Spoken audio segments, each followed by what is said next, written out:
hard work, think smarter, creativity, relationships, like whatever it is that has made made you successful. And whether it was at New Venture Escrow or Venture Suite. And what was the company you had before that? When I sold, the one that I sold. So we sold, it was called First Financial. So First Financial Services. It wasn't on there. I remember reading about it when I was checking up on you online, and I was looking up the thing. He said First Financial. Yeah. So we sold a couple of different businesses, 15 years ago. And just started. And where'd you grow up? I grew up in the Bay Area, but I've been down here 25 years. And just once I got down here, 45. Okay. Yeah, I just turned 45. Nice. Yeah. You? 40, about to be 42. 42. Okay. 41. So I'll be 42 soon. Very cool. Awesome. About similar age. Yeah. This is awesome. Quick breakdown, by the way, for the cameras. Number one right here is going to be if you want to make a major point to the audience, or if you're speaking directly to them, dropping your social media handles or whatever it might be. That's your guide. Number 4 is going to be where we open and close the show. So it'll just be on that wide cut of both of you, and then files pre-recorded, so he'll just say welcome to the show, and you guys will hop right in. We usually go about 45 minutes, and then we'll get a picture and get you to sign the wall, and we should be good to go. Sweet. Got some waters? Yes. You want a water? That'd be great. Yeah, thank you. And then you also do NIL stuff. Yeah. I do a lot So with that. I have a passion project of how to take college athletes and get them into entrepreneurship and try to be a mentor. So I take. I do that myself. Oh, do you really? Yeah, Quinshon Judkins, who just won the national championship. I did a deal with him when he was at Ole Miss and brought Everbull to Ole Miss. So he was an owner, and I was a sports agent, so I do a lot with athletes. Like Yeah, I read that. I'll be with Tatum. That's what you wanted to do first, right? Yeah, so I did out of law school. Oh, you did? Yeah. Oh, very cool. And then, like tonight, I'll be up at the Laker game.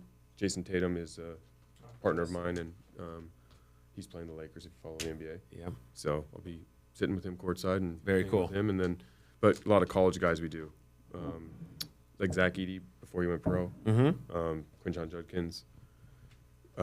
Yeah, this NIL is nuts. It's crazy. I mean, he's going down to high school now. Yeah, These high school kids are going to make more money I than got all buddies of that us. are coaching high school, and they're just. It's turning into the wild. The college is already the wild west. Yes. It's unbelievable. Yes. My one of my best friends is the basketball coach, assistant coach, hopefully head coach in waiting at San Diego State. Oh, cool. And he's too old to be your the head coach is too old to be your. he's best getting friend. close. Yeah. He's gonna age out here pretty quick. Yeah. So yeah, he's just like, dude, it's insane. He's like, we're not recruiting anymore. We're just talking money. He's That's like, all it's it like is. you have a GM now who's talking about what's the dollar amount, and Yeah. that'll tell Oh, you yeah. who's gonna come visit. It's And crazy. can you afford them? Yeah, exactly. It's all about the money that these schools can command to then pay. He used to call me for $1,500 just to do like a cash deal, like 25 years ago. Oh We yeah. won't mention that on camera. But.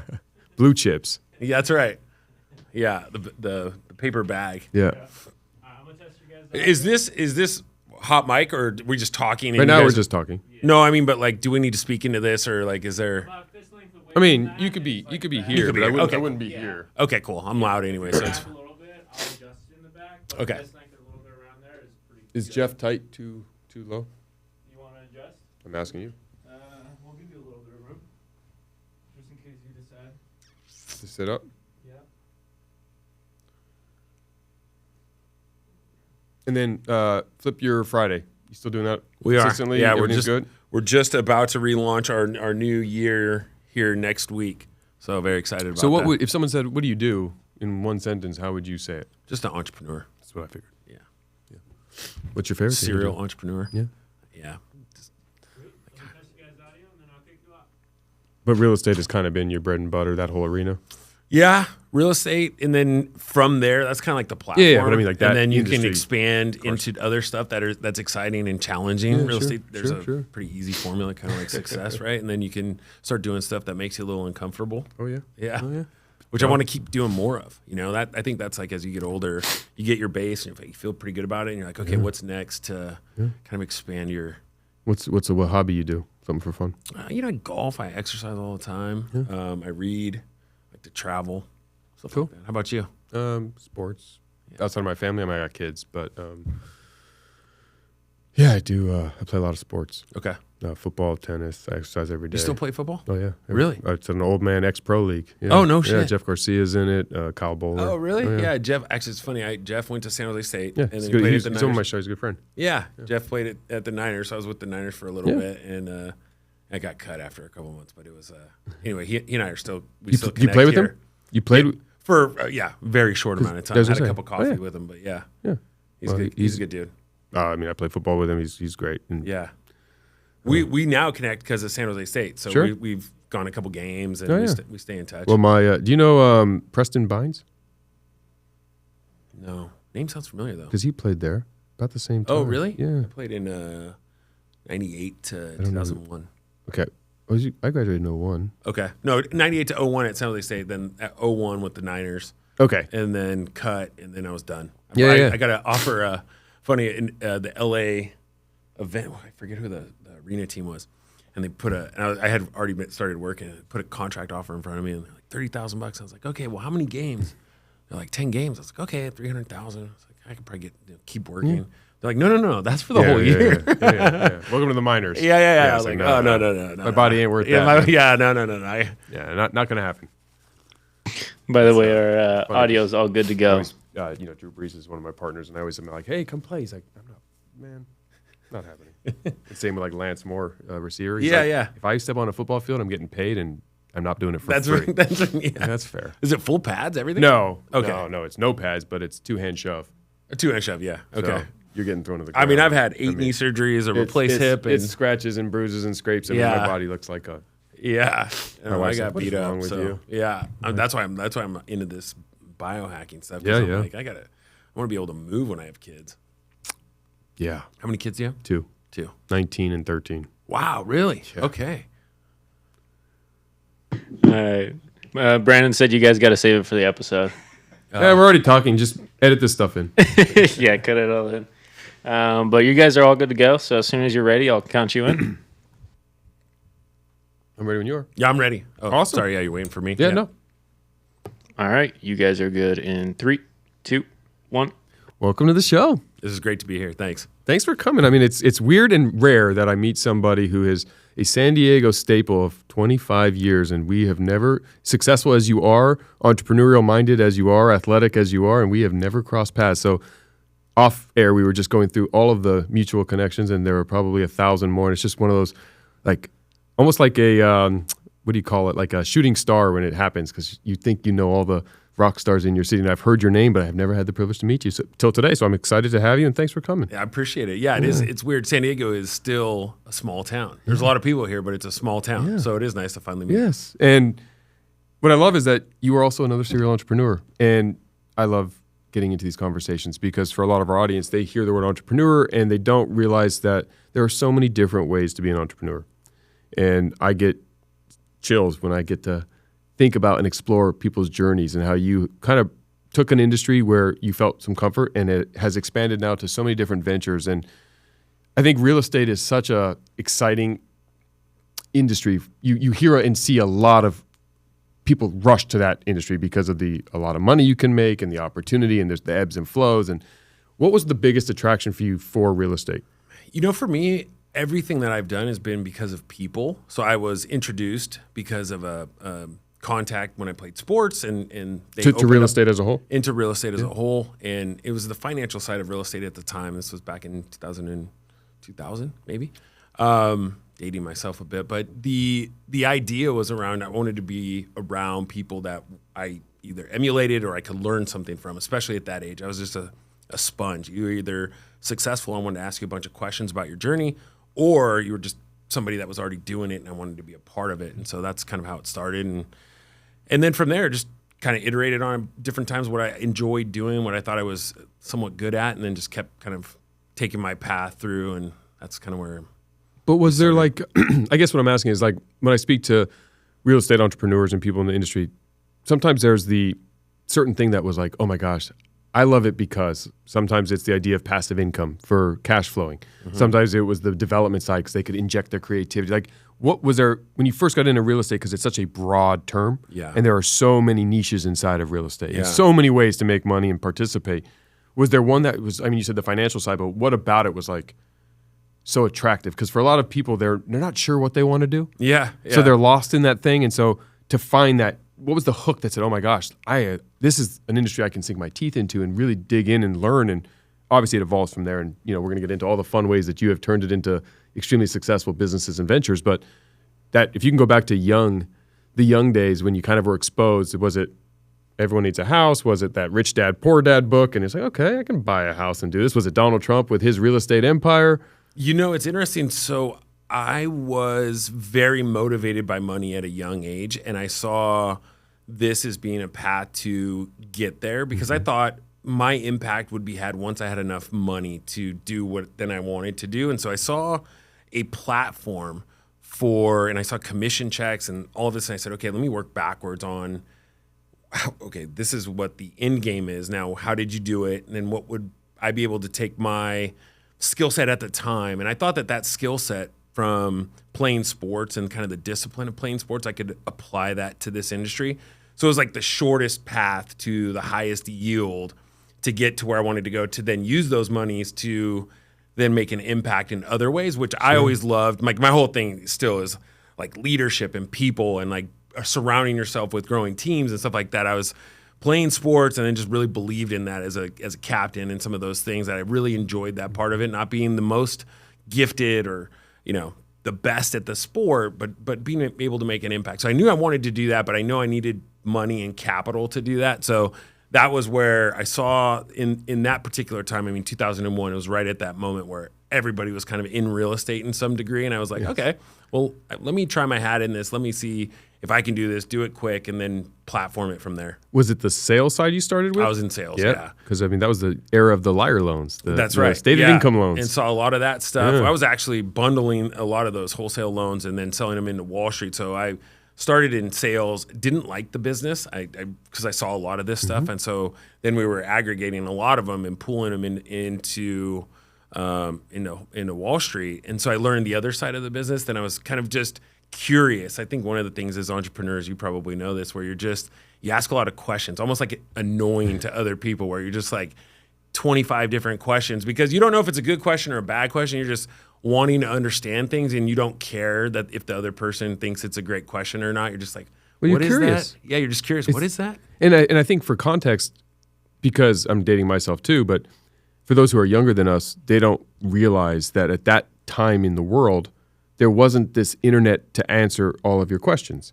So there was a huge knowledge gap. And for a lot of communities and people, the world was very big. I remember growing up, and I'm sure it was similar for you in the Bay Area, where I would ask my parents, my friends, if I had a question, or maybe a Encyclopedia Britannica collection sitting on a wall. Right. But there wasn't a Google or a ChatGPT or a smartphone to pick up. So we had to become and ask people questions. So if you wanted to learn about an industry, your options were find somebody in industry and ask a bunch of questions. That's right. Yeah, that's so true. Well, we were just talking offline before you walked in.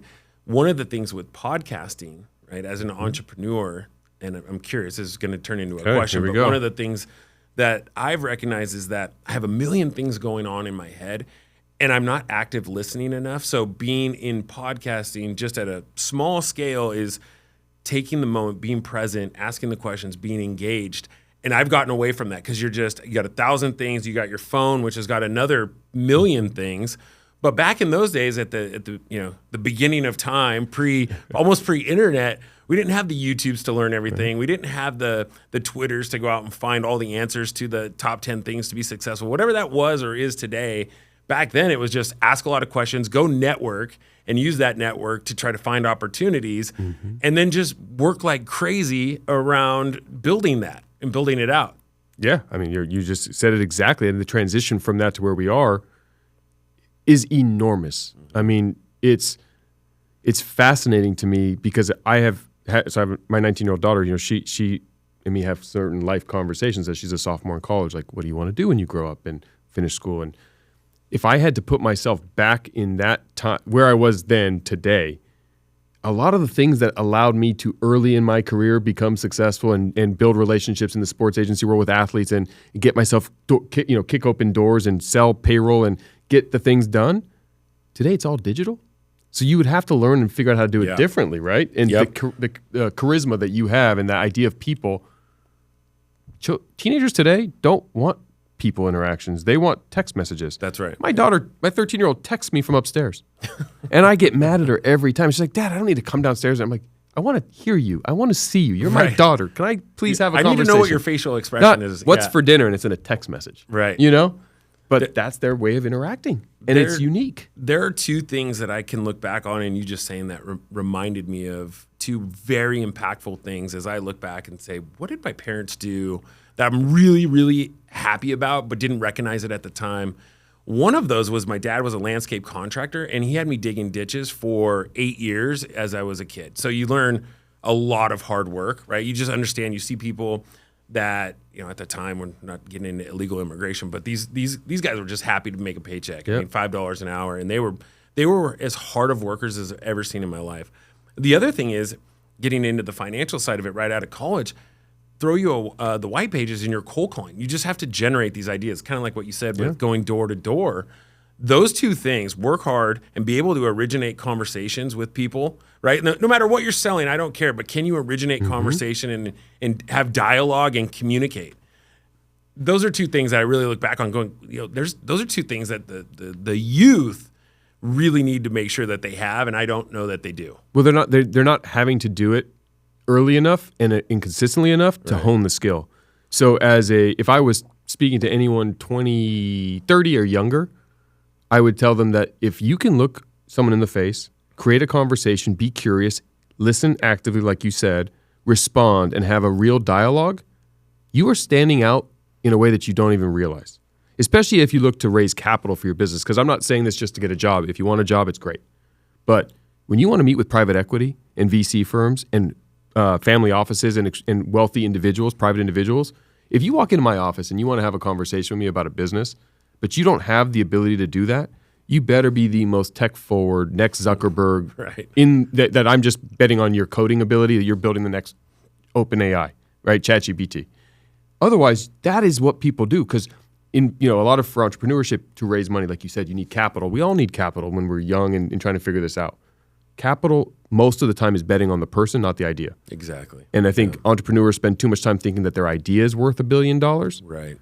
I can promise you that you can give a $1 billion idea to 10 people, and the best jockey is going to win the game. That's even if they have or she has less aptitude, less knowledge, less skill, talent, doesn't matter. And so I think that those two attributes you just mentioned, hard work, right, and being able to ask the right questions and have those conversations stands out in entrepreneurship. And so when you kind of got into real estate early on, how did you get that initial capital? Because you're doing the sales.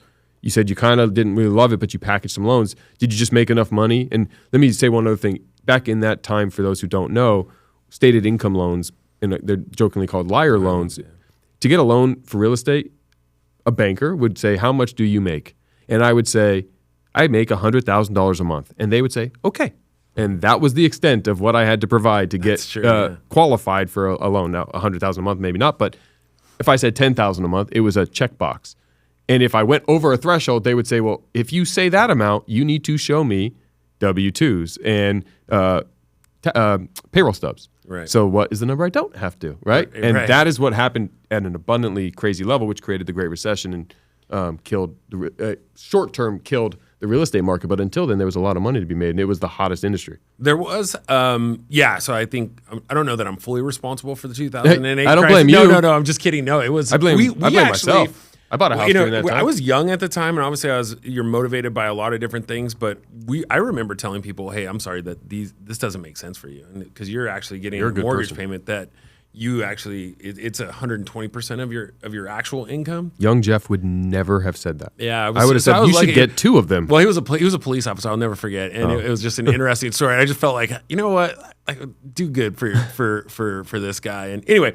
I've always self-funded, so I've never gone out and raised VC money. I don't know what that is. I've been a partner on other stuff, so I've been pitched a million different deals and have participated in some to understand what that is like. Have you ever made money? Have I ever made money? Investing in betting on another company. I have, but not as much as I have when I've bet on myself. Okay. And so actually, that's part of where I'm at right now, is trying to understand, okay, what does the next 20 years look like? Because as you grow and get older and go through different parts of your career, at least for me, I'm like, I don't have that same, the 15-hour days when you're 20 are like, you love it. Mm-hmm. And then they become 12. And now that you're in your 40s, they become, all right, what can I do in 6 to 8 hours where I'm really, really effective. And then the other, 4 to 6 that you're awake, you're still working, but you're just working a lot different than when you were in your 20s, at least for me. Yeah, so I was going to say, I hope I could learn how to do that. I've self-funded a lot of stuff in my career, and then just used some of the monies that I've made to reinvest and just keep doubling down on myself. Yeah, no, I mean, look, I think that's important because I've invested in a lot of different businesses. I've made money on a few, and you learn really quickly that lesson I kind of said before, which is it all comes down to the operator, right? That if you've self-funded and been this successful, if I gave you money, I know it would work because you don't lose, right? Yeah. I mean, as you said, you grew up digging ditches, you played high-level football in college and brief stunt in the pros. You have been successful in business. You're in shape. You're articulate. You're curious. Those attributes are going to be the same whether you're doing this or doing something else versus someone who has an idea, but that's all they think that they have, and they don't realize the idea doesn't. I mean, it's not rocket science to do any of the things that most of us do. Yeah. We're not curing cancer. Right. We're not landing rocket ships on Mars, which, okay, that's an idea. If you can figure that out, that's wonderful. I own restaurants. I do construction. I do payroll. I do digital marketing. I do consulting.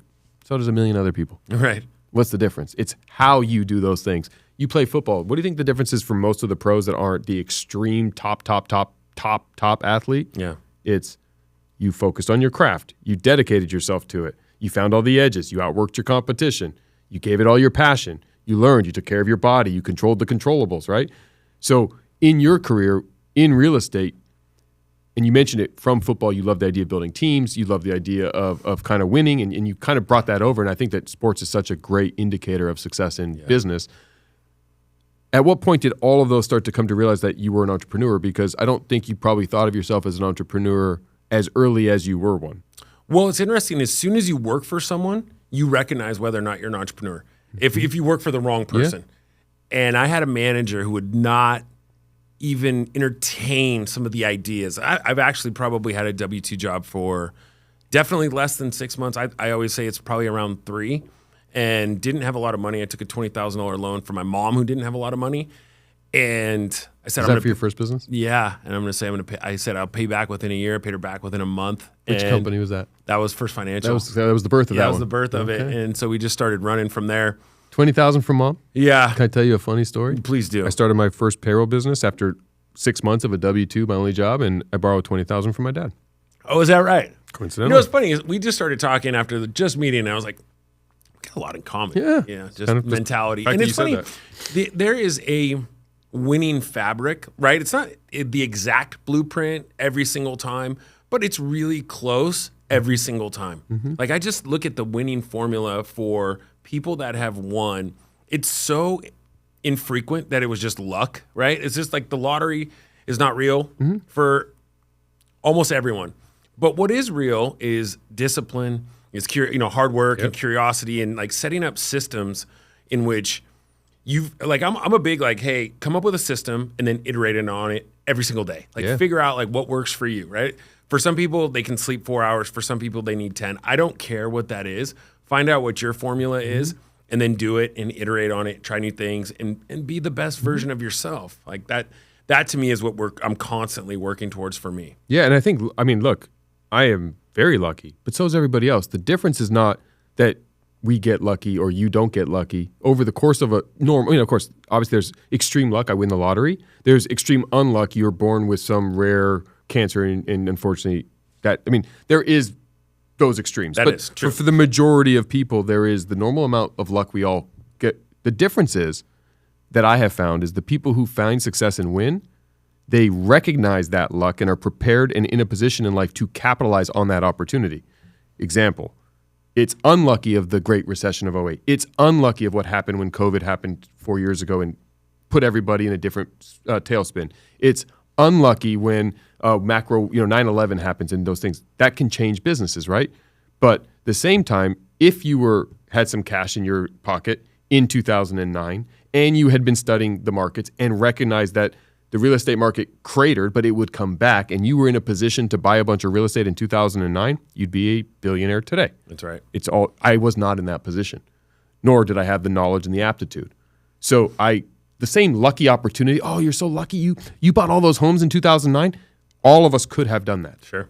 They recognized the lucky break or that lucky opportunity, and they were prepared to take advantage of it. And if you're not prepared at the time, then you're not. But those situations in business will come. Those situations where you're speaking to somebody who could change your life because they know somebody who could change your business. They might be walking in front of you, and you chose not to have that eye contact and make that conversation. So therefore, you say, well, I never met somebody who changed my life. You don't realize you met them at Starbucks three weeks ago, right. But you didn't follow up with a follow question. You just said, hi, how are you? Right. And went back to your phone. Now, you didn't get lucky because you didn't put yourself in position to get lucky. I speak to everybody, right? I'm not going to let that person walk out of Starbucks. I want to meet you. And I want to learn from you because I've had those lucky breaks from strangers in weird places. And I realized, oh my gosh, the more opportunities you give yourself to be lucky, you will get lucky. So yes, my friends jokingly say, Fenster luck. I am lucky. But I pride myself on being prepared and finding those lucky breaks, and they're just walking by them. Because if you if a blind person's not going to see $100 on the floor, right? If they're blind, they're going to walk right by a $100 bill on the ground. You're going to walk by and pick it up, and I'm going to say, oh, you're lucky you found $100? Right. The person in front of you just couldn't see it because they're blind, and somebody else wasn't paying attention, so they missed it. But that's why I feel that luck is to be recognized because you need luck. We all do. We all need the breaks. Yeah. You need to be in the right timing is everything. If I tried to start Everbowl today, I would not be able to duplicate my success. The timing of it then, the market didn't have saturation. The market was ready for it. If I tried to do it 30 years ago, I probably wouldn't be successful because no one knew what acai was. The importation was too hard. The supply chains weren't built. So it is about timing, and there is, again, luck.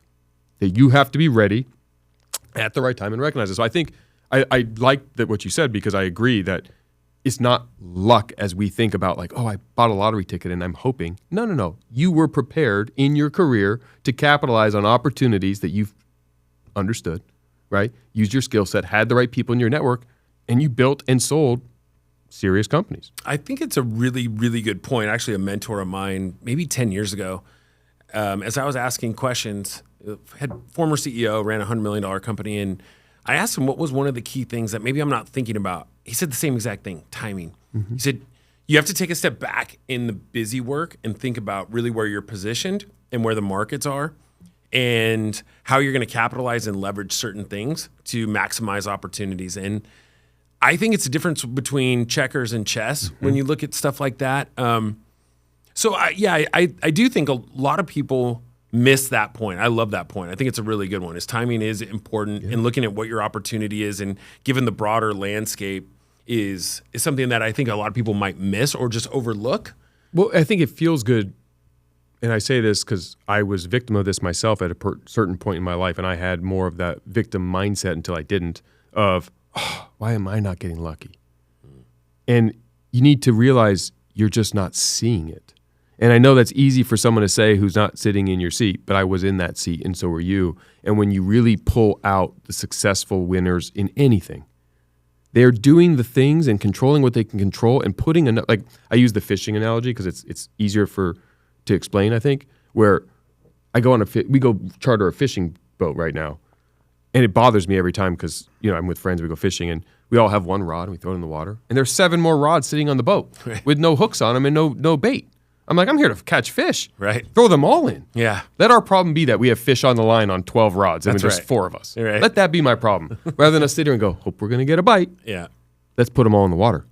And I think in life, we go through life too often with just one rod and reel, but not realizing we have 5 more at our disposal where we can be having a team of people out there finding opportunities for us, whatever your business is. And timing is so important because that's the next piece that people fail to like, oh, I'm going to build the next social media platform. Okay. The best time to do that would have been 15 years ago. Today, just trying to beat out Meta, right? Facebook and Instagram or TikTok or Snapchat. Sure, if you have a completely different spin on it, I'm not suggesting you can't win, but I can tell you, do you know how many social platforms I have seen across my desk that people have ideated in niche-based things over the last 10, 15 years? I just named you the only 4 that exist. Right. Maybe there's 2 more, Twitter or X, But we're talking on 2 hands, you can count them all. And I have personally seen 50 that I have had an opportunity to either invest in or advise for or learn about that didn't make it. And if I saw 50, there's 5 million, right? Yeah. So timing is so important. And that's right. In your career, and that was a cool little side talk to get back to a question I had is, how did you pivot with the Great Recession? Because I know a lot of people who were in real estate pre-08, 07, 06, and then no longer in. And the fact that you started pre, survived and thrived through in some capacity, or had a fall, whatever it was, and then came back, and I'm curious, and then still dominate. That is a unique journey. I want to answer your question, then take it to a broader scale, but I do think that chaos creates huge opportunities, and people get so caught into the minutia of this is so bad, and that mindset of like, because the media will tell you it's bad. 99.9% of people walking the sidewalks or earth will say, oh my God, this is the worst thing ever. In any one of those things, the COVIDs, the Great Recession, all of those things, if you have the right mindset, just take a deep breath, take a step back. There is the most opportunity at those given times. And so I knew at maybe 2007, this was so unsustainable. I just started stacking a bunch of money. And I didn't know where I wanted to go because I didn't know exactly where it was going to be. But I got a lot of contracts with banks at that time. Once there's a bunch of foreclosures, like, okay, there's no transactions. Well, actually, there is. So, had an escrow company and then started creating relationships with the B of A's and the Wells Fargos because they needed a place to close these transactions. So my client moved from chasing real estate agents to now going out and finding cold calling banks and saying, hey, listen, here's what we can do, and here's how we can plug into your tech. And so that kind of platformed me into technology. And so you just don't know. You have to be ready, willing, and able to kind of think about things like, hey, I don't need to know all of the answers. I just have to be, things are going to come up in the economy and at a broader scale. I want to capitalize on those things. Did you have to transition to short sales after the collapse? Transition to short sales, and through that, recognize that these banks needed plugins for technology. And then I started thinking, well, there is no technology in escrow. It's just a completely broken industry. Yeah. Why don't I start a company that does escrow, but does it differently? And that was where it was like, oh, wow, that was like an unlock for me. And that was born when? 2010. Okay. Yeah, 2010. And it was the same thing. Like if I were to start my company now all escrow companies are like, okay, I got to figure out what technology is. And so now it's just a matter of me looking at the landscape saying, okay, they're focusing on the technology, what I believe at the wrong side of the deal. Mm-hmm. So I'm now moved into the other side of the deal. Like, how do I acquire business? How do I systematize the way in which I get business? Because bringing bagels to real estate agents, that's, to me, not sustainable. Yeah, they want acai bowls now. They want to, okay, well, good. Then let's talk. If we could digitize that and send it to them where I don't have to actually go pick them up and drive them, then we have something, right? Yeah. So that I can organize it without having to grossly overpay salespeople to go do all that stuff. Because that's what the industry has been for a long, long time. So that's where I want to kind of think about things differently. And so I don't have it all figured out, but I know we want to do things very different than what traditionally it's been done, and then just kind of iterate it and have fun with it, build a culture around that type of change, and that's fun. I have a question for you before we jump, because I was curious and I was thinking about it. From your 20s to your 30s to your 40s, do you notice anything different in your mindset or things that have changed or evolved that maybe you thought things one way, but it has changed over the years and through your experience? Oh, gosh, yes. Yeah. What are some of those things? I mean, professionally, the biggest ones, like I said, early Jeff was broke and wanted to be a millionaire and chased money like it was going to disappear tomorrow. And I would have, back end sold and manipulated. And like I said, if I was selling loans, and I wasn't in real estate, but if I was selling loans back when you could just state your income, everybody I know would have 5 homes. Like you used to hear about, hairstylists would have 3 homes. That's what happened. They'd have 3 condos, and then it collapsed. They're like, uh-oh, and they all went up. But I wasn't in a position. I wasn't doing that at that time. And I think as I grew and I realized to stop chasing and start attracting, and how I behaved changed everything, and how I didn't have to force the things. I could be aware, and the importance of timing and the importance of recognizing that chess over checkers, if you will, that my skill set as, more in the sales front and build relationships could open doors for me way more than me trying to burn and do transactions. And so after law school and really pivoting to my company, it really switched from transactional sales to relationship and solution-based selling, which is I'm not selling you anything. I'm finding your problems and I'm going to give you a solution, which means I'm just helping you and I'm going to get paid for that because I'm providing you a service, to I'm building relationships. I don't care if I sell you anything. I'm going to help you. And if I don't get paid, I don't care. Yeah. Because then I realized that's when the real luck opens up beyond my wildest dreams.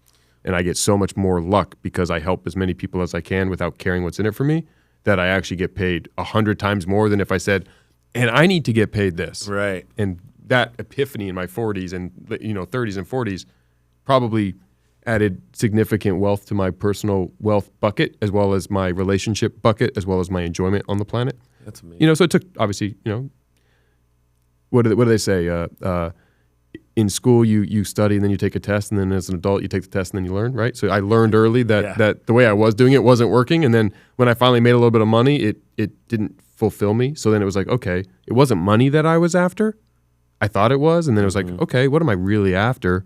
And it was, I really enjoy all the things I'm doing. So how do I do that more? Yeah. And then the money is a score, of course. It's a score for the game, right? I'm an athlete and sports guy. Yep. So if we're keeping score, sure, Elon Musk, I'm coming for your wealth, right? Not because I need his wealth and not because I have some, I don't spend money like I'm not blinged out with all the, how can I shine and show off cash? It's just, it's a scorecard. And you put in that effort, you're taking that time away from friends, family, and if there's money to be earned, why should you not earn it so you can have a bigger impact? I can help more people with more money. I can donate it. I can have better experiences. I can fund the economy. I can start more companies, or I can sit on it and swim in it like, DuckTales, right? Whatever I choose to do, it's up to me, but I don't chase money anymore and I track it. So, but that's a great point. I have to ask you though, because you just said, we're going to go back and forth. You're talking to a podcast host, so it's always harder when I do this. But as you were kind of saying, the timing, and if you had to do it today, recognizing that you wouldn't be as tech forward today, do you believe that we are at another one of these chaotic moments? And what I say that is obviously with AI, which is a broad term, with so many actual details that need to be understood. And a lot of it today is more business intelligence anyway, but we'll use the word AI because I think it's a generic term that can be discussed. With how fast it's moving, and if you're paying attention to this space, what's coming with agentic AI is, it's scary stuff. This agentic AI is going to be where, I could literally, and I saw Raoul Paul talk about this, so I'm regurgitating, but I think it's interesting how you would apply it to your business, where I could basically go to my AI and say, I really like Casey's website. I really like it. I want to start a company that competes with him. Can you build me one that's a little bit better? And can you reverse engineer his marketing? And I want to do what he's doing, but I want to do it a little bit more efficient. And my AI will do all of that for me. It will scour and find everything you're doing. And now I am able to compete with you with not hiring a person and having, there's a cost, whatever the cost will be, but associated to it. And it is basically reverse engineering your success. And now we are competing. And you're going to go to your agentic AI and go, this newcomer, Jeff, just started this thing and it has lowered my EBITDA and lowered my revenue. I need you to figure out, and we're going to do that battle, right? That's a scary time, because not in a way that is scary like, oh my God, I need to hide under the bed. Yeah. Scary in the sense of we all have to realize like how we've done business is going to change like it did from the internet or pre-internet to internet. And so being a tech guy in an industry that has traditionally not been tech forward, but has become over the last 5-6 years with pretty cool platforms, how do you kind of see all this playing in your space? And like you said, maybe you pivot away from it? And is there a alternate path? Yeah, that's a really good question. I think for where we're at right now, I look at it and say, yes, those opportunities exist. The opportunities exist a little bit more mainstream than I think what I'm used to or familiar with. I do still think you could give 10 people that $1 billion idea and everyone just kind of be like, yeah, that's a great idea. And then who's going to do what with it? So I believe in the operator and the executor. I believe that people are going to get overwhelmed with all these opportunities and do nothing. Or do a lot of things poorly. And so really, really wanting to focus in on certain areas of the business that are going to be influenced, and the potential is worth the time. Yeah. So you can't get overwhelmed. And the other thing too is AI is a buzzword, and there's a lot of different iterations on how and what, and there's the wild, wild west again, like we said. And so I think being focused in your business, you have to have a percentage where the curiosity, it's like the R&D and those types of things. And I do believe we have that, but you're still got to execute and then just try to add in areas of the business that can be influenced.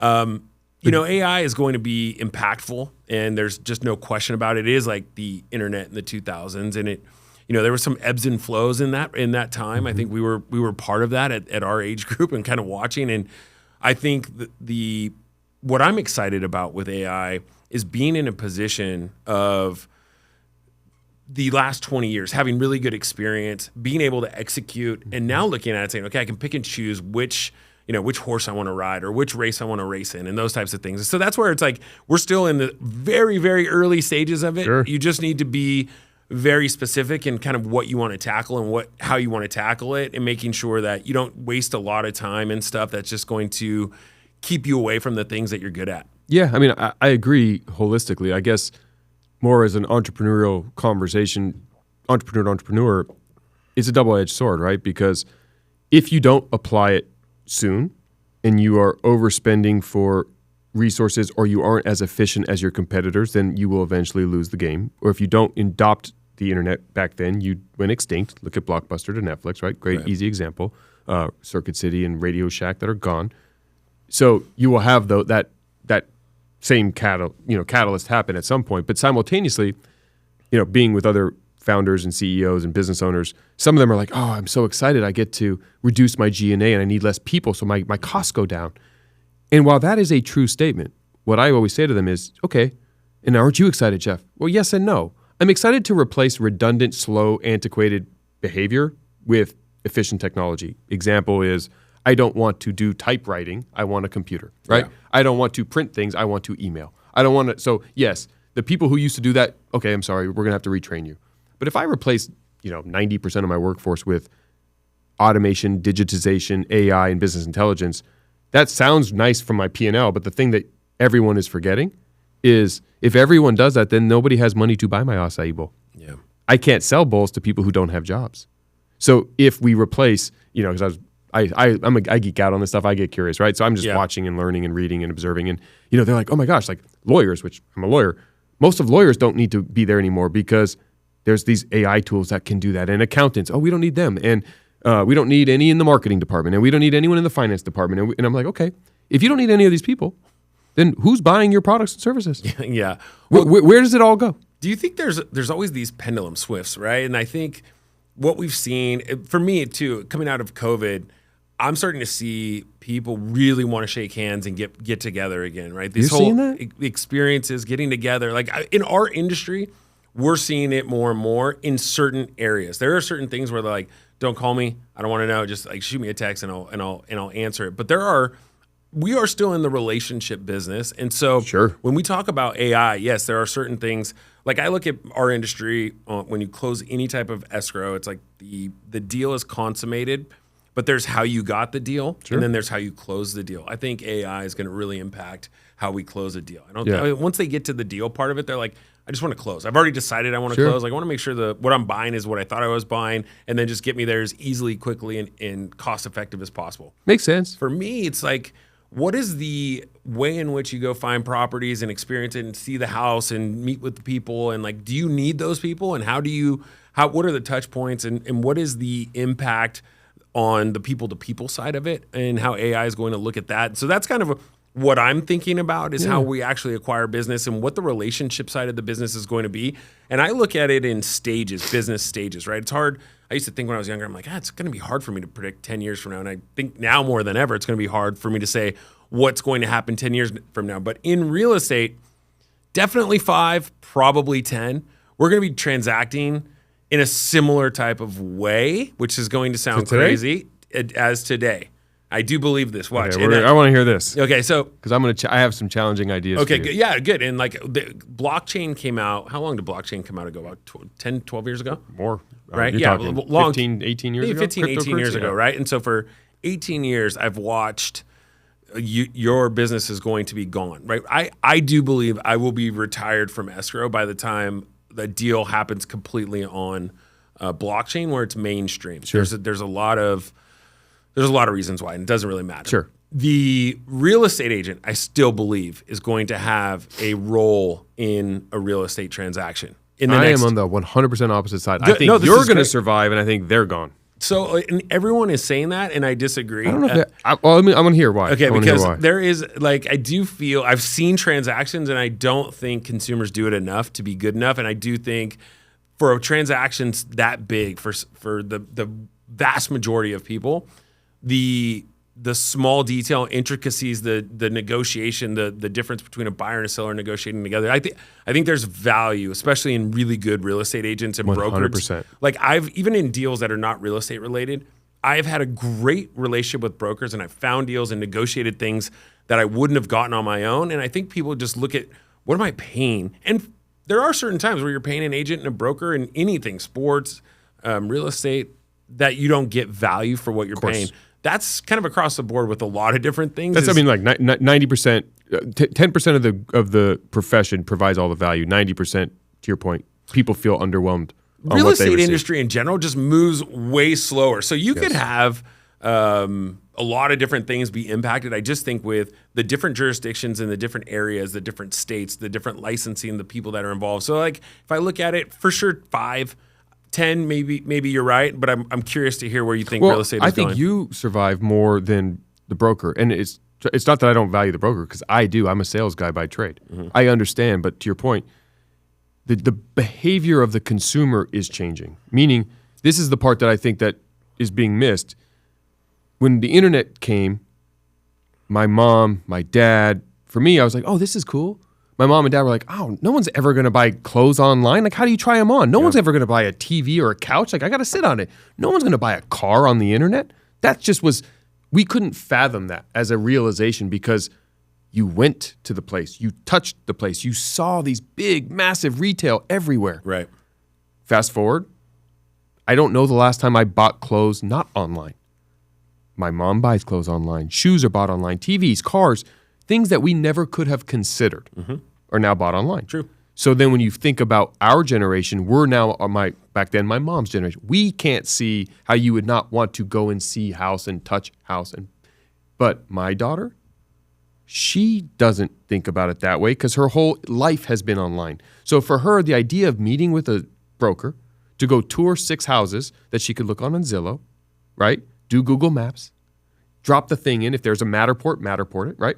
Her experience is a different one than ours, like ours was to our parents. Mm-hmm. So it's not that we are going to change, because I agree. I'm a people guy. I'm a relationship guy. I think it scares me the most, and my biggest upsetness, anger, resentment towards the digitization and AI is removing the people part out of it. I don't want to live in a cubicle in my home and do everything online in virtual reality. I like people. I want this.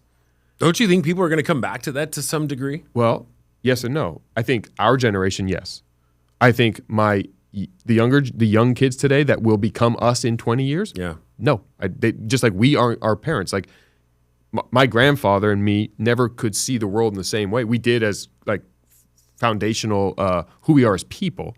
But to him, concerts and music and, that was like, no. And the way we dress today, my grandmother would never come back to that. Like in her mind, she can't fathom. And then when we were kids, there wasn't the thong revolution, right? But you can't go anywhere today without seeing everyone in a thong, right? That is the world's changed. Our society has changed. People's behaviors changed. And that's okay. Yeah. But I'm saying to you, where I think it's different is, I think regulation is there in a lot of industries, but we are going to eventually have younger, more disruptive minds in positions of power, right? Trump is old. Mm-hmm. Before him, Biden was old. Forget your political affiliation. I don't care. The age they're going to age out, and the next generation will take hold, which means the adoption of cryptocurrency, as you're seeing it now, because it is more understood, the adoption of AI, the adoption of the internet, and so the next generation. And then when we're aged out, that generation. So I think the trend will go that way, and it's a nonstop force. But what you provide, whether it's the industry, how you see it, a real estate agent's job on the buy side, maybe the sell side is different, but a buyer's agent is meant to, it used to be, and the purpose was they had access to the MLS. Mm-hmm. They had access to this database that without internet and Zillows and things, we couldn't see. So they would provide us the options that met and basically was a filter and then get us in because they had earned the right to go into some stranger's home. Sure. So I don't go and steal everything, right? And they became the accountability of that. And then they understood the transaction flow and walked me through it because I didn't know what to do. Sure. Right? But the need for that is becoming less. So the good agents should be using technology. The good agents should be making them experiential. And I think we're going to see that more and more, which is there will be less because it's going to be harder to get a deal. Because I'm okay buying. I mean, I bought, it's a rental. It's not a one I live in, different. But as an investment, I don't need to go see the house. Yeah. I don't want to go live in a house I haven't seen, but I am more than happy to buy investment properties that I rent out that I've never walked Sight into. unseen. Yeah. Yeah. I mean, I get deals like that across my desk. My guy in different states, he'll call me and say, Jeff, I found a perfect one. I know your parameters. Here it is. I go on Zillow. I look at the pictures. I look at the financials. Go. But you're using an agent for that. I am, yes. And Right? that's what I'm saying. But you could still do the same thing on Zillow and do it yourself and then negotiate without the 3% fee. Today I can't. Today you could. Well, no, I mean, I wouldn't have access to the same deal flow. He brought it to me, meaning that's what I'm saying. Pre-market The and role stuff of the agent will be they're going to bring you the deal. Pre-market. Totally. Absolutely. Versus Exclusivity is going to be I want to buy a home in this market. Can we go look at 50 homes?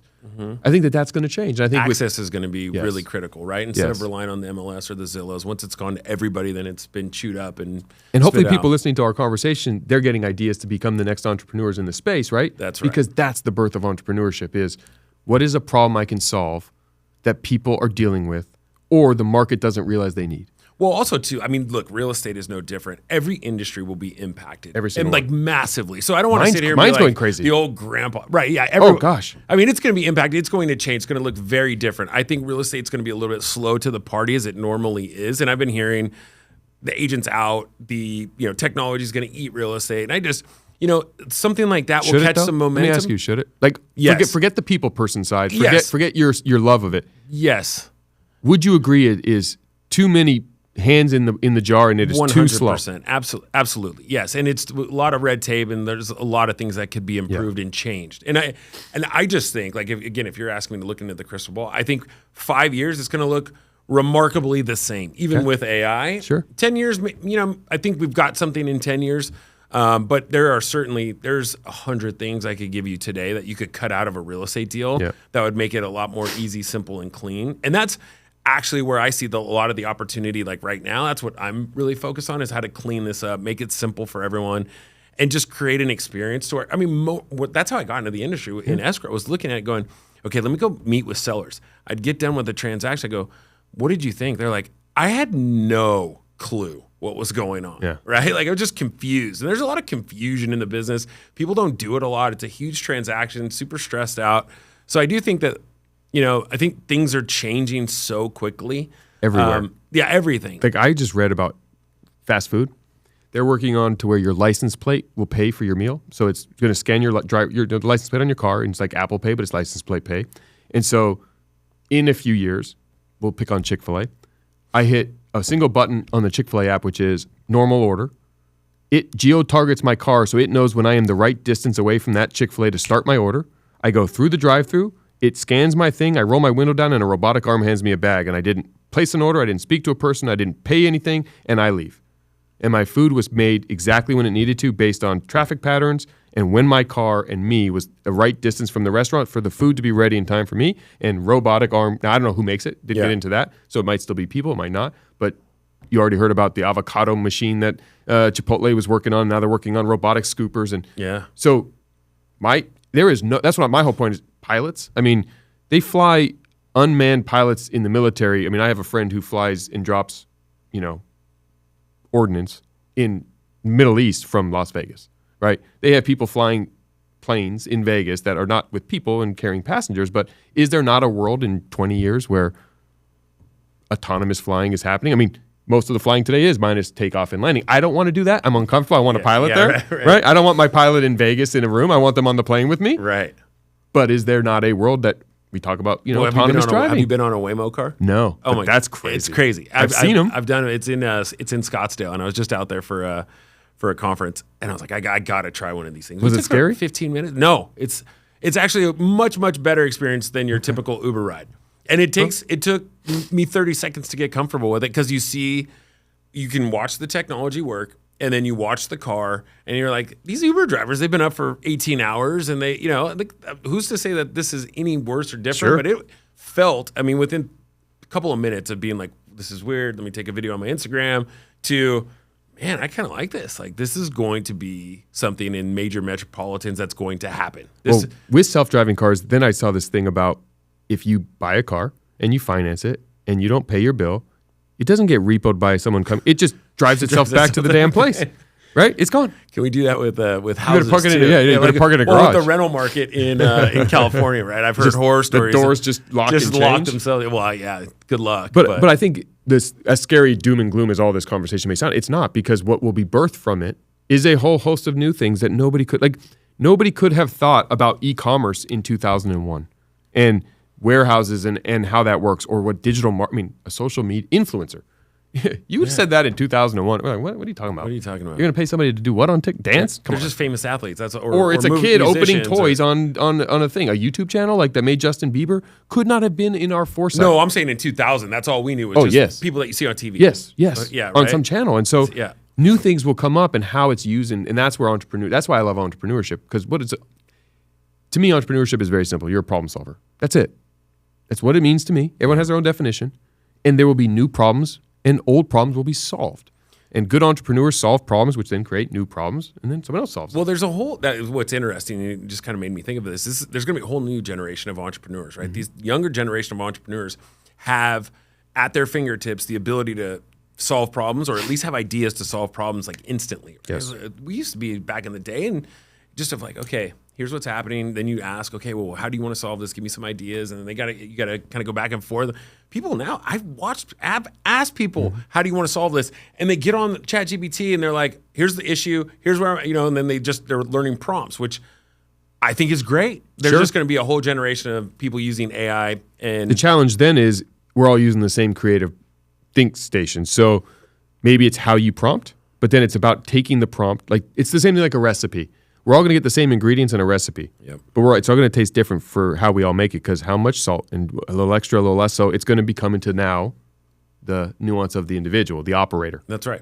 Right? Even more so. Well, and also, too, you still, like, fundamentally, you're going to have people. For the most part, most businesses are still going to have people around them. For sure. So it's how do you create inclusive culture and an environment where people are excited and motivated.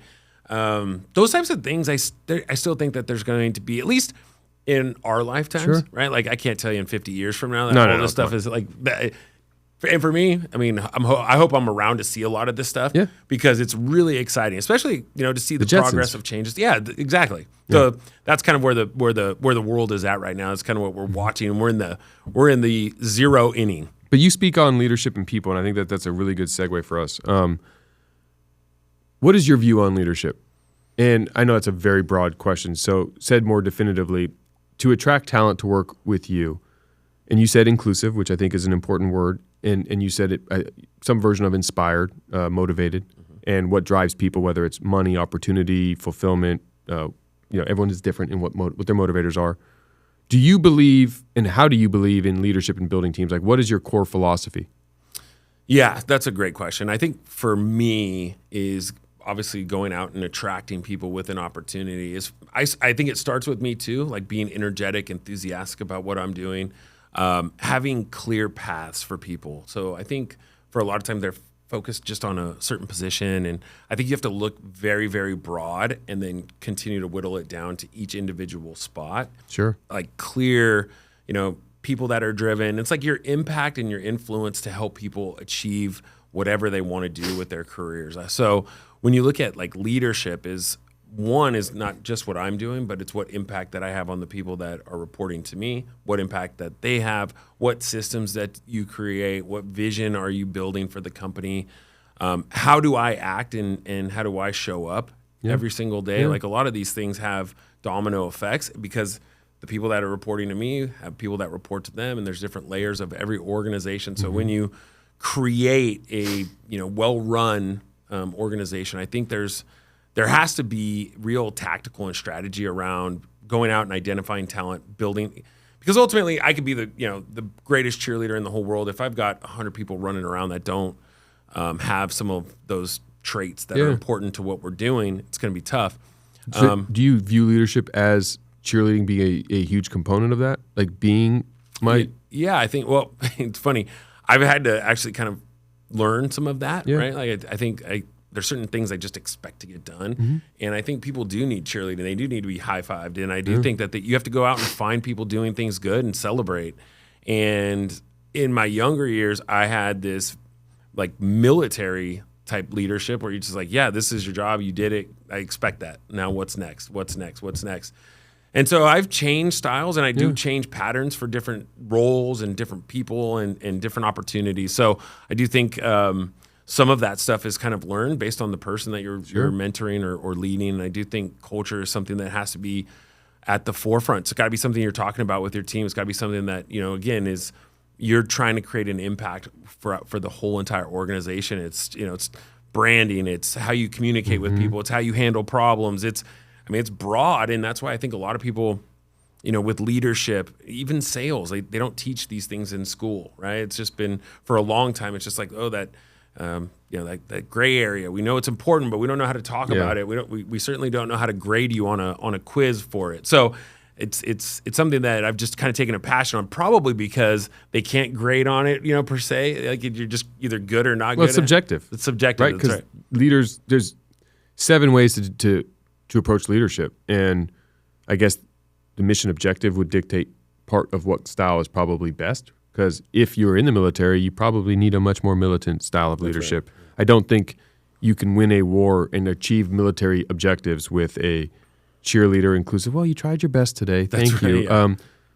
Maybe we'll try harder tomorrow. I don't think that works in a military case. But then again, the militant side probably doesn't work on the 6-year-old soccer field. Right? Not to say that those are used to extremes to illustrate a point, but based on a company, what the culture you're trying to build, what your objectives are. And so I find leadership a fascinating topic because you're right. As soon as you start to build teams, and entrepreneurs build teams and companies build teams, and even high-level executives need to build teams, department heads build teams, managers build teams. Building teams is a lot like building relationships outside of your company as well. And so it's your style of leadership is a reflection. And so what standards you hold for the organization and everyone else is the standard that you will adopt and inherit. And so, with your success, and I love how you talk about people so much. So it's always fascinating to dig into the brain and say, okay, what kind of leadership and what does it mean to you? And I think for a lot of people, like, okay, how should I, what style should I emulate? Yeah. Because there are a lot of styles, and I wish I could tell people that there's one that works. They all work for the right. It's like a bunch of tools. A hammer works when a hammer is needed. A screwdriver works when a screwdriver is needed. Yeah. It's on us to figure out what is necessary for the objective. I'm kind of like the Pete Carroll of right. So you look at Bill Belichick. He's do your super job. Serious. Do your job. I'm more like the Pete Carroll, like cheerleading, high fiving. I want to make sure people are excited, energetic, enthusiastic about what they're doing. But knowing that, my COO, she's a real ball buster, right? Yeah. Like there's certain things in certain areas of the company that don't need what I bring to the table, but they do need an influence that's different. It's also about the team members you have and the people on your team and where they are and where you want them to go, right? Because I believe you gotta lead the way you gotta lead, and how you lead will attract or detract those people. If you want to have extremely high performers, the Michael Jordans and Kobe Bryants of your craft and career, they have little tolerance for anyone who isn't of that militant. I'm here to do my job, and I don't care about your feelings. Simultaneously, if you want to attract the artists, the creative brains, the individuals that are going to probably come up with ideas that could potentially change the entire face of the earth, right? You probably need to give them the space to be creative, and in a militant, hostile environment, that might not be what is going to motivate and incentivize them to join. And if you want both, you're going to need to have multiple leaders doing multiple things with different groups and different departments. Yeah. So you got to pull different levers, because people need to also, as part of leadership, you got to win, because people do follow winning, and they want to make sure that you're giving them a clear path to that. Because ultimately, people want to do a good job and people want to win. If we get those two, if we agree on all of those things, it's like, okay, now we can high five and celebrate successes if success is defined and we're not just celebrating fourth place, right? Like those things are important in leadership too. So it's very nuanced. Yes, right? And that's why it's such a great question. It is a great question. It's a topic I love, because you need them all. we all have our tendencies, right? Because I have struggled, and I still do. I have a low tolerance for mediocrity. I just do. Sometimes it comes across as I don't celebrate wins because I am a what's next guy in my own life. Yeah. I hike to the top of a mountain, I'm ready to go down. What's next? I do accomplish the goal, what's next? That doesn't mean I don't, but I enjoy the pursuit of the said goal more than the achievement of said goal. Right. So that makes it to where once it's done, what's next? Because I want to get back to having fun. Others, they enjoy the achievement of said goal, and I have to recognize and meet them where they are and spend more effort to recognize that this accomplishment should be celebrated. This moment should be celebrated much deeper, richer, and more fulfilling than I'm giving it, because that's one of my areas of growth. So I try to surround myself with other leaders and partners who are better at that, because that's a weakness for me. I'm really good at holding people accountable and saying, how I show up and give you my absolute best, I expect that from you. That's an expectation. Yeah. And if you do that, let's go win. Yeah. And if you don't, I am not very good with that. And if you're clear. Yeah. You know, that's I think hard if you, sometimes. it is hard sometimes. I think you and I both battle that. It's like I enjoy the process much more than just the end goal. Right? Yes. Like, if you get really, really fond of the process and enjoy that part of it, you just kind of expect to win. You're like, the what's next is part of the enjoyment. Yeah. Well, yeah, because it's like, okay, what's next? Yeah. Like that's what serial entrepreneurs struggle with, right? I mean, we've sold companies, made a bunch of money. What's next? Yeah. Well, Business. you realize too, I think as you got older and you do recognize any level of success, the money is not, I know it's easy to say once you've made it, but it's not that important. It's not. The basics of living, especially whatever lifestyle is important to you, is you certainly need to do that. But I made enough money in transactions, and it just doesn't change anything. Yeah, you still got to wake up tomorrow. I don't feel any different. And look, I hate to belittle the socioeconomic divide, because I think it's real, but most of the air quote lower income families in America are rich compared to a lot of the world, right?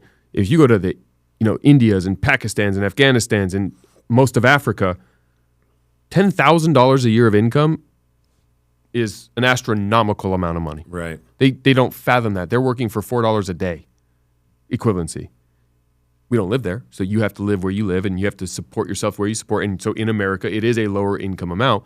But as you make more money, you tend to up your lifestyle accordingly to where you still have the financial stress. Unless you're making absolute billions, right? Mm-hmm. If you make a couple $1,000,000, you're still going to have some bills. You're still going to have wants. You're still going to buy a nice car, and now you have a bigger bill, and you're going to go out to eat, and then all of a sudden you're like, oh shit, I still have bills to pay. So you still have life, right? One question I have for you that I'm really curious about, I want to make sure I ask before we get out of here, is it's this like holistic approach to life, right? Like, because I think in my younger years, and even now, I struggle with, I'm so dedicated to my job and my career, and just, I don't know if it's like have this chip on your shoulder or proving people wrong or whatever motivates you. Some of that stuff motivated me, but when you look at your family, your friends, and how to divide your time and making sure that, because you see a lot of people, or you hear about a lot of people that are billionaires, and you're like, oh, they have everything. They're not happy. Mm-mm. They're some of the most miserable people that have ever walked the face of the earth. So I know quite a few. When you look at a holistic approach, how do you think about that, where you're like, okay, I need to invest a certain amount of time with my kids, my wife, my personal life, my health, there's a lot to do, right? Sure. And you just got to pick and choose. Like, you only have 100% of your time, so you're just dividing the pie. How do you think about that? And well, there's a Goldilocks zone, right? I mean, do I want to make billions? In theory, yes.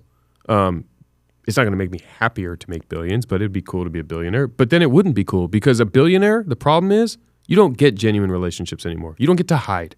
I could go into a lot of rooms in America, and they don't know if I have $1 in my pocket or $1 billion in my pocket, because they don't know who I am. Mm-hmm. Billionaires don't really have that kind of, oh, he's a billionaire. It comes before you show up.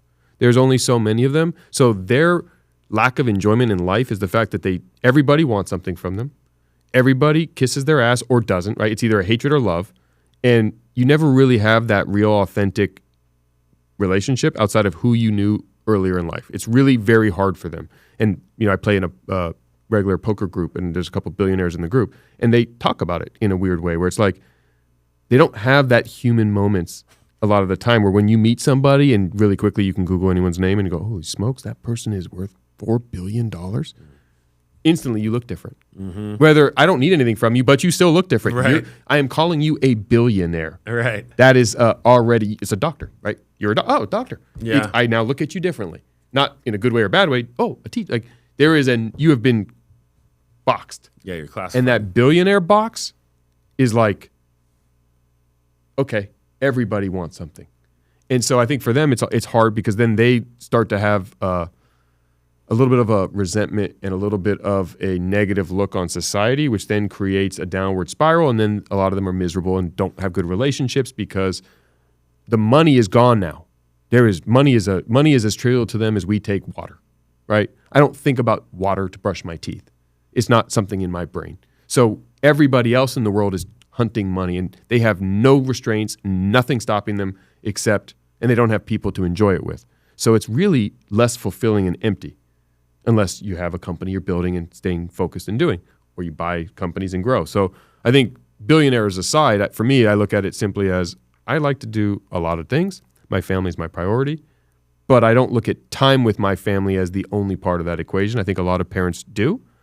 I look at quality over quantity. I also look at setting an example in my role. Do I want to spend 23 and a half hours a day with my kids? I don't. And I know that sounds weird to say. I don't. No, I've been around kids. No, I mean, it's not that it's just I don't want that for them and I don't want that for me. I want them to go and become, and I enjoy the movie of my kids. I enjoy getting to be the cheerleader of my kids. I have a front row seat to their lives from a unique perspective. I am grooming them.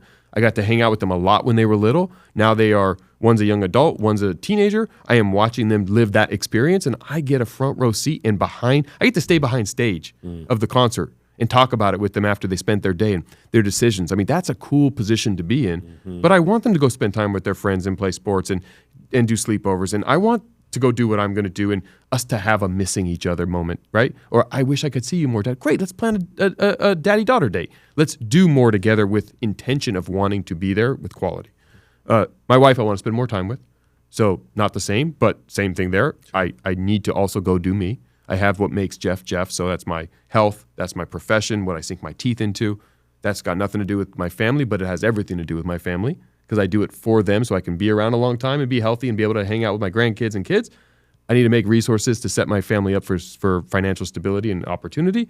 And then more importantly, I need to be, mentally and emotionally happy so I can not put that drain and strain on them, right? To have those good relationships. So I would like to tell you there's a cool balance. There isn't. It's seasons. It's which thing needs my attention. If I let my health go, then maybe I need to focus a little bit on that right now. Or if I haven't spent good enough time with the family, I need to do that. If my business needs it, my friends need it, my hobbies and passions and interests feel like if I just feel like I'm just low on vibe energy because I haven't had enough time to just. I love sports because when I'm present, right? Nothing else is in my brain but the moment, that the activity. That's what it draws me to it. The competition. I got to hit this tennis ball. I got to catch that football. I got to make that shot. I got to defend that individual. That is so. Right now, real time with immediate feedback that satisfies my my butterfly brain, and I get immediate response. So I do that to get present and reset my battery. So I do it all, and I try to do it all as best I can. But what I try to recognize and tell everybody who's in my life and everything in my life, including my sports, is you get 100% of me when I'm with you, and when I'm not, if I don't call because I didn't pay attention to a clock, or I didn't do this, because it's not that I intentionally didn't do those things. Right. It's not conscious. And it doesn't mean you're not the most important thing to me, because if you call me and you give me the code that says, I need you, I'll walk out of this meeting right now. My wife could do something right now that I would know is, get out of that room, you're needed, it's an emergency. I'm sorry, nothing on this planet means more than my family. Absolutely, yeah. But if it's not an emergency and it's just I miss you, well, okay, you might miss me for a little bit, but when I'm together, my work might miss me, or my children, or my friends, or my activities. And so I don't have a good answer. Yeah. There's no balance. It's just, that's how I contemplate it. I don't try to make balance. I don't want to be mediocre at them all, because you can be an average everything. I don't want that. Yeah. I want to be an amazing everything. I want to be the best I can at everything, which is not obtainable either. So it's the pursuit of said thing, right? Yeah. And my kids, sure, I'm sure they go, Dad, I wish, I coached my daughter's soccer for years. I was at a lot of things, right? I'm not there, but it just means I'm not always home for dinner. I travel a ton for work and for enjoyment. So I might not sleep in the same house with my kids as much as I wish, or my wife. And it's a flow. Yeah, that's awesome. I appreciate that. Anyway, That's enough about me, man. Gosh, thank you for tuning in to, it's not called Flip Your Friday. It's the Casey Takes Over, the Jeff Fenster show. I'm curious, you know? Yeah. No, I mean, look, you're a podcast host, which is awesome. I like to, I look up to you. I did some research before I got here and just incredible entrepreneurial career. So I wanted to ask a couple questions because I love to learn. So I appreciate it. It's funny. Yeah. I do so many guesting that I had to quickly remember, this is my show. This is not about me. But no, Casey, we could go for hours. I mean, that's why a lot of shows talk more about, this was my journey and, ChatGPT him. Yeah, I mean, I want to provide value. I want to get into the brain. I want people to understand what has made you, what similarities they have with you, what they can derive from you that maybe they need to focus more on. And, I learned a bunch from you today as what has made you successful. And for me, it's amazing because I get to sit in this chair and talk to rock stars like you all the time, and I get to see all those similarities that overlap. That doesn't mean that it's random, right? Yeah. Hard work and curiosity and people and culture and innovation and not staying status quo and recognizing when you have to move and whether it's luck or created luck, you're not a victim, and recognizing that you can't think about the future so you win today. And I mean, it's so synonymous with success. Yeah. And so if I'm sitting here listening to a show like this, and when I was young, listening to and trying to find how I could win and how I could be successful, I always wished I could get that because I couldn't do what you did, right? I might not be a football player. I might not be in real estate. I might not have the connections. I might not. But I could start to be curious. I could start to ask questions. I could start to work my ass off. I could start to try to be disruptive and learn tech, right? I could start to be focused on people. The things you talked about today, I can do regardless of what industry, what I have in my pocket, what situation I have. Like those attributes yield success more often than not. Yeah. Right. So I want to thank you for pouring into the audience. We do jump now into a rapid fire. So you're going to stare into camera one. Okay. And in camera one, I'm going to ask you 3 questions. Okay. And just first thing that comes to mind, Sure. about 30 seconds a minute, you just stare into camera one. Yep. How have you been able to transition from industry to industry, owning multiple businesses? I think winning begets winning. So focus on one and then think of how you can leverage those opportunities in that one into other ones. So the success formula is simple. Just use leverage, and the formula that works at one will typically work in another. Can you share the number one lesson you learned playing sports that has applied to your entrepreneurship journey? Schedule, discipline. So make sure you're scheduling everything, priorities, and then the discipline to do it. And if I stripped you of all of your experience, all of your resources, all of your relationships, and I dropped you into a place you had never been, what would be the first thing you did? Look around and get an idea of what the environment is. So before you start moving, just try to understand where you're at and what's going on, and then think. So slow down and think, and then make the decision on what the most important thing to do is and go do that. I think there's a quote on that last one, and I think I always butcher who says things. It might have been George Washington, but you give him 5 hours to cut down a cherry tree, he'll spend the first 3 hours sharpening his axe. That's right. Yeah. And that would have been a different answer 20 years ago. I'll tell you that. Yes, right? 20 years ago, it's like I'll start kicking the tree. That's exactly. I don't run even around what like axe? A crazy man. No, but this has been wonderful, and I love that you're in San Diego because it means we're going to have to hang out a lot more. That's right. I love it. I am a fan of you and what you're doing. I can't wait to now be more involved in that experience in life, and I'm happy to help in any way I can, in any which way, because you're a badass. And those who don't know him, now you do, and keep following because his journey is remarkable. And also tune into his podcast, Flip Your Fridays. Yeah. Thank you. This has been awesome. Yeah. Really. Really quick, just give the premise. Flip Your Friday. Flip Your Friday is when I moved to San Diego. San Diego is a beach town, and nobody worked on Fridays. It comes from my old strength coach in football, and a lot of times we would go out on Thursday nights and come out Friday at 6 a.m. for weights. And if he determined that we were out late and not being disciplined, he would call it something not flip, but Flip Your Friday or something else. Yep. I don't know what type of show this is, but you say whatever you want. But then it would be he would put us in a ring with each other, and we would basically fight whoever you're competing with for a starting job. And no close-fisted, but that was the only rule. And the idea for me was kind of transition into when I got to San Diego. I was like, we just got to work on Fridays. You could be literally the same amount of talent as everybody else in San Diego if you just worked. And when I first started in San Diego, I was working till like 7:30 at night because nobody would make phone calls. Nobody would do anything after about 1 or 2 on Fridays. And so we just decided to do a podcast around it where my buddy's a sports agent, probably probably know some people together, but it was bringing in athletes or CEOs or somebody who's done something pretty remarkable, and it was like, what did you do differently? Kind of similar to what this show is, and so we're doing that on a smaller scale, but building it out, trying to bring in people to understand what their secret to success is and what the discipline around work is, specific to Fridays, but it applies to every day, and so that's kind of what we're doing around that. Oh, I love that, and I'll share a very quick thing that just happened. I don't know if we're going to end up going with the agency, but they're a front runner for this sole reason. I'm looking at PR firms for one of my companies. It's Friday night.